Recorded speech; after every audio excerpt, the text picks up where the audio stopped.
Watch out, Norm, you're standing in the way. I sold this ashtray stand. I paid a little bit much for it. I paid $30 for it, online auction. But it was just something I thought was cool. I priced it at $120 and it took a few months to sell. It's got these neat little plastic wood type pieces. And I found out that the handle piece and the side trim pieces are interchangeable. So I took this one, it's this one, it had some melt marks on it from cigarettes, and placed it on the side. It's a nice clean one on top. This is the type of ceramic ashtray, of course removable, that also holds your drinks. Again, this was a $30 online auction in the area, and I sold it for $120. This is an Eddie Bauer brand leather jacket, pretty simple jacket. Size is extra large. There seems to be a glut of leather jackets out there for sale on the used market, usually about $5, like this one. I'm very choosy on these, and this one still took a couple months to sell, but it sold for $80. This pair of toy Corvette cars came in a box lot. The yellow one is a 63 split window, and this one looks like about a 1965. They're pretty cheap little models, but they are vintage, and I put them up for sale for $20 and just got an offer of $18 and took that. This is a pair of HO scale ore train cars made by Roundhouse, and this pair, they're smaller than your regular or shorter than your regular standard box cars, and the pair of these sold for $20, and they're going via the global shipping program. I wish I had a British accent. Leicester, Leicestershire, England. A couple summers ago I came across a garage sale that had a table full of still new in the box vintage Radio Shack equipment, including these two-way communicators, still new in the box with instructions, sort of a 70s way of talking to each other while you're on your bike ride, as they demonstrate here.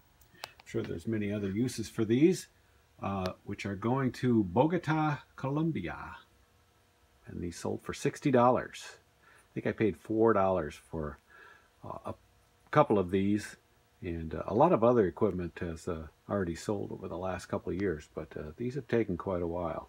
60 bucks. I acquired this collection of old photographs from an auction. Came in a box lot, wasn't really bidding on them, but I noticed that they were pretty much all from the P.E. Lassison studios here in Sioux Falls back in the 1800s to the early 1900s. I guess there's a few other like Halstead photography, but these sold just a few minutes ago for $100, and the buyer sent a note, and he exclaims that that the gentleman in the family photo to the left is his great-great-grandfather, P.E. Lassison himself, and that he's very excited to end up with these original photographs.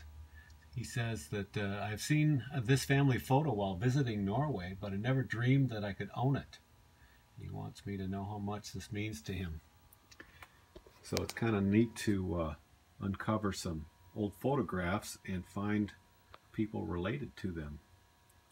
And again, this sold for $100, this lot of 1800 photographs. I picked up some stereo equipment last week, including this cassette recorder. It's a very high-end Akai cassette recorder. It came with this brochure and the owner's manual.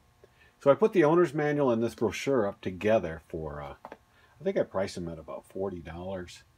And someone from Germany asked if I would sell just the brochure for $35. And I always consider the manual to be worth more than the brochure, so I said fine. He did take about almost a week to pay for it. Apparently he was on holiday. I don't know how you can buy something and not be able to pay for it on holiday, but he came through, and this sold for $35. This model of a 1953 Ford Woodside wagon is a custom-made model. Some company, barely make out the company name there.